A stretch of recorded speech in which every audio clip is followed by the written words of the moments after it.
നബിദിനാഘോഷമൊക്കെ കാണുമ്പോ നബിദിനം ആഘോഷമാണ്, ആഘോഷം പക്ഷെ അതിരിവിടുന്നത് അപകടമാണ്.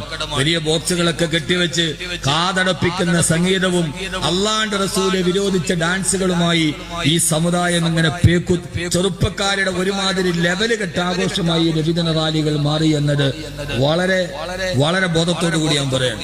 ഒരു റാലി എന്ന് പറയുന്ന മദ്രസ കുട്ടികൾ പോയി, നാട്ടിലെ മുതിർന്നവർ പങ്കെടുത്തു. അവര് പോയ വഴിയിൽ അഷ്റക്കൽ ബദറു പാടി, യാ നബി സലാം അലൈക്കും പാടി, അവര് നല്ല ശബ്ദത്തിൽ ബുറുദ പാടി അള്ളാഹ് റസൂലിനെ പ്രകീർത്തിച്ചു. പോണ വഴിയിൽ എല്ലാവരും കൂടി ഭക്ഷണമൊക്കെ ഉണ്ടാക്കി കഴിച്ചു, ദുആ ചെയ്തു തിരിച്ചു വന്നു. ഇതാണ് നബിദിന റാലി. അല്ലാതെ ഈ കാണിക്കുന്ന ലോറികൾ വാടകയ്ക്കെടുത്ത് നിർബന്ധമായ പിരിവ് നടത്തി 1000 വാട്ട്സ് 2000 വാട്ട്സ് സംഗീതം അടിച്ചു മുടക്കി കോൽക്കളി എന്നുള്ള പേരിൽ പിട്ടമിട്ടാട്ടിയിട്ടുള്ള ഈ ആഭാസം അത് അല്ലാഹുവിന്റെ റസൂൽ റൗളയിൽ കിടന്ന് പൊറുക്കുകയില്ല എന്ന് ഈ സമൂഹത്തിന്റെ ചെറുപ്പക്കാരോട് ഞാൻ ഓർമ്മിപ്പിക്കുകയാണ്.